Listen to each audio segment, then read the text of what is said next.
কাঁচামরিচের দাম 280 টাকায় ঠেকেছে, অথচ গত সপ্তাহেই দাম ছিল 320 টাকা। 2 সপ্তাহ আগে বিক্রি হয়েছে 120 থেকে 160 টাকায়। অনেক ক্রেতাই বাজার থেকে ফিরছেন ফর্দ কমিয়ে, বলছেন সাপ্তাহিক বাজেট ধরে এই ব্যয় মেলানো সম্ভব হচ্ছে না। এখন বাজার লিয়া কি করবে, এটা তো কোনো সিদ্ধান্ত নিতেছে না, খালি বলছে কমবো কমবো, কবে কমবো তা তো জানি না। কাঁচামরিচের দামটা দ্বিগুণের চেয়ে বেশি হয়ে গেছে। গতকালকে ছিল সর্বোচ্চ পর্যায়ে, আজকে তো আরো মানে একদম মগ ডালে উঠে গেছে।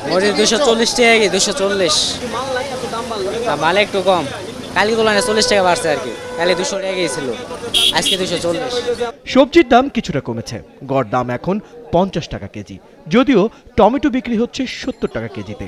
বেগুন, পটল এবং বরবটির দামও কিছুটা কমলেও ক্রেতারা এখনো সন্তুষ্ট নন।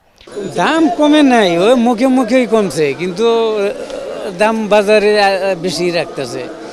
পেঁয়াজের দাম মানে 600 থেকে 550 পর্যন্ত আছে। আগের তুলনায় সব মালের দাম টুকটাক কমছে। মাল বাজারে আছে, পর্যাপ্ত পরিমাণ মালও আইতেছে, মালের দাম কমও আছে। মুদিপণ্যের বাজারগুলোতে গত সপ্তাহের তথ্যের আবারও পুনরাবৃত্তি। চাল এবং ডালের দাম নতুন করে বাড়েওনি কমেওনি। দোকানদাররা বলছেন মোকামে না কমলে কমবে না খুচরা বাজারে। চাউলটা বর্তমান সরকার দিয়ে নতুন করে যে স্বাধীন করছে, এই স্বাধীনের পরে মনে করেন যে চাউলের দামটা আসলে কমে না। চাউলের দামটা মোটামুটি আগে যেই দাম আছিল এই দামে আছে। ডাউলটা যেরকম বাড়ার একটা চিন্তা ভাবনা করছিল, যে মোটা ডালটা 120 টাকা হয়ে গেছিল, এটা এখন কমছে, এটা হলো 110 টাকা। কয়েকটা আইটেমের দাম কমছে, যেমন আটা কমছে, চিনি কমছে, তেলের দাম কমার কথা এখনো কমে না, এখনো আগের দামে তেল আছে।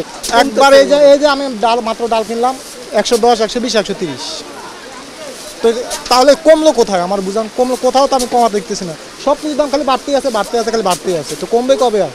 মাছ ও মুরগির বাজারে এখনও সাধারণ ক্রেতা স্বস্তি পাননি। বৃষ্টির কারণে মাছের সরবরাহ কমেছে, যে কারণে দাম বেড়েছে। আর এইটা নিলাম কত করে? 320 করে। আর একটা পাঙ্গাস নিলাম 200 টাকা করে। হ্যাঁ, কম কিছুটা কম আছে, এ বললে দাম একটু বাস কিচ্ছু করে না। হঠাৎ একটা জিনিস বাইরে গেলে হঠাৎ কমে না, আস্তে আস্তে কমে। একইভাবে মুরগির দামও বেড়েছে।